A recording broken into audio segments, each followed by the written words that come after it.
Merci. La parole est à monsieur Éric Ciotti.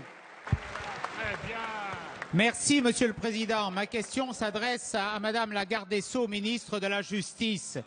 Monsieur le ministre de l'Intérieur vient de démontrer sa fébrilité face aux résultats de l'insécurité au mois d'octobre. Ces chiffres signent la fin de la période de l'esbrouf, de la communication, de l'agitation. Oui, les résultats du mois d'octobre en matière de délinquance sont historiquement mauvais.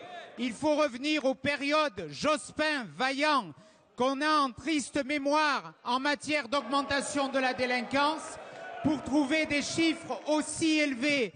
Plus 8% de délinquance au mois d'octobre, ce sont 40 000 victimes de plus 9% d'atteintes aux victimes, plus 17% de cambriolage, plus 7% et demi de vol à main armée. Ces résultats sont tout simplement catastrophiques. Alors, face à ces résultats, nous devrions être tous unis pour combattre la délinquance.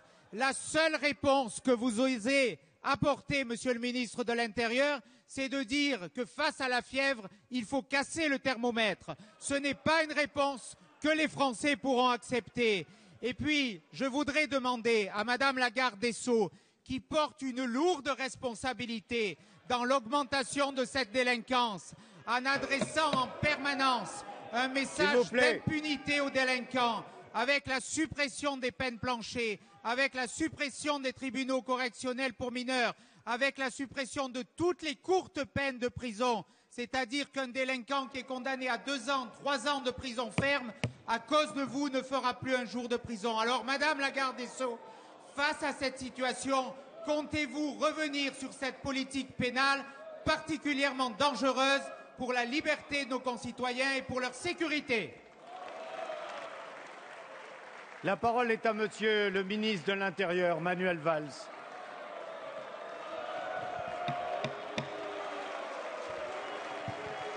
Monsieur le Président, s'il vous plaît, vous connaissez la règle, c'est le gouvernement qui choisit le ministre qui doit répondre. Monsieur le député Ciotti, c'est vous qui avez échoué et les Français aujourd'hui payent 10 ans d'une politique de sécurité faite de lois qui n'ont servi à rien, qui n'ont pas été appliquées. L'esbrouf, c'est vous. L'échec, c'est vous. La hausse de la délinquance, c'est vous. Les suppressions de postes de policiers et de gendarmes, c'est vous.